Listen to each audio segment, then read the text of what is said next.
اللہ کی قسم جب تم پیٹ پھیر کر چلے جاؤ گے تو میں تمہارے بتوں سے ایک چال چلوں گا۔ پھر ان کو توڑ کر ریزہ ریزہ کر دیا، مگر ایک بڑے بت کو نہ توڑا تاکہ وہ اس کی طرف رجوع کریں۔ کہنے لگے کہ ہمارے معبودوں کے ساتھ یہ معاملہ کس نے کیا؟ وہ تو کوئی ظالم ہے۔ لوگوں نے کہا کہ ہم نے ایک جوان کو ان کا ذکر کرتے ہوئے سنا ہے، اسے ابراہیم کہتے ہیں۔ وہ بولے کہ اسے لوگوں کے سامنے لاؤ تاکہ وہ گواہ رہیں۔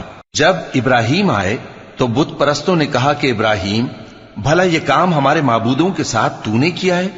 ابراہیم نے کہا، بلکہ یہ ان بڑے بت نے کیا ہوگا، اگر یہ بولتے ہوں تو ان سے پوچھ لو۔ انہوں نے اپنے دل میں غور کیا تو آپس میں کہنے لگے، بے شک تم ہی بے انصاف ہو۔ پھر شرمندہ ہو کر سر نیچا کر لیا۔ اس پر بھی ابراہیم سے کہنے لگے کہ تم جانتے ہو یہ بولتے نہیں۔ ابراہیم نے کہا، پھر تم اللہ کو چھوڑ کر کیوں ایسی چیزوں کو پوجتے ہو جو نہ تمہیں کچھ فائدہ دے سکیں اور نہ نقصان پہنچا سکیں؟ تف ہے تم پر اور جن کو تم اللہ کے سوا پوجتے ہو ان پر، کیا تم عقل نہیں رکھتے؟ تب وہ آپس میں کہنے لگے کہ اگر تمہیں اس سے اپنے معبودوں کا انتقام لینا اور کچھ کرنا ہے تو اس کو جلا ڈالو اور اپنے معبودوں کی مدد کرو۔ ہم نے حکم دیا، اے آگ سرد ہو جا اور ابراہیم پر سلامتی والی بن جا۔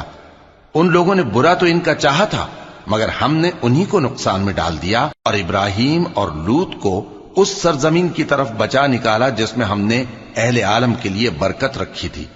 اور ہم نے ابراہیم کو اسحاق عطا کیے اور اس کے بعد مزید یعقوب بھی، اور ہم نے سب کو نیک بنایا تھا اور ہم نے ان کو پیشوا بنایا کہ ہمارے حکم سے ہدایت کرتے تھے، اور ان کو نیک کام کرنے اور نماز پڑھنے اور زکات دینے کا حکم بھیجا، اور وہ ہماری ہی عبادت کیا کرتے تھے۔ اور لوط کا قصہ یاد کرو جب ان کو ہم نے حکمت و نبوت اور علم بخشا اور اس بستی سے جہاں کے لوگ گندے کام کیا کرتے تھے بچا نکالا۔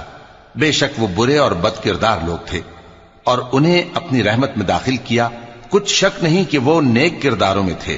اور نوح کا قصہ بھی یاد کرو، جب اس سے پیشتر انہوں نے ہمیں پکارا تو ہم نے ان کی دعا قبول فرمائی اور ان کو اور ان کے ساتھیوں کو بڑی گھبراہٹ سے نجات دی، اور جو لوگ ہماری آیتوں کی تکذیب کرتے تھے ان پر نصرت بخشی۔ وہ بے شک برے لوگ تھے، سو ہم نے ان سب کو غرق کر دیا۔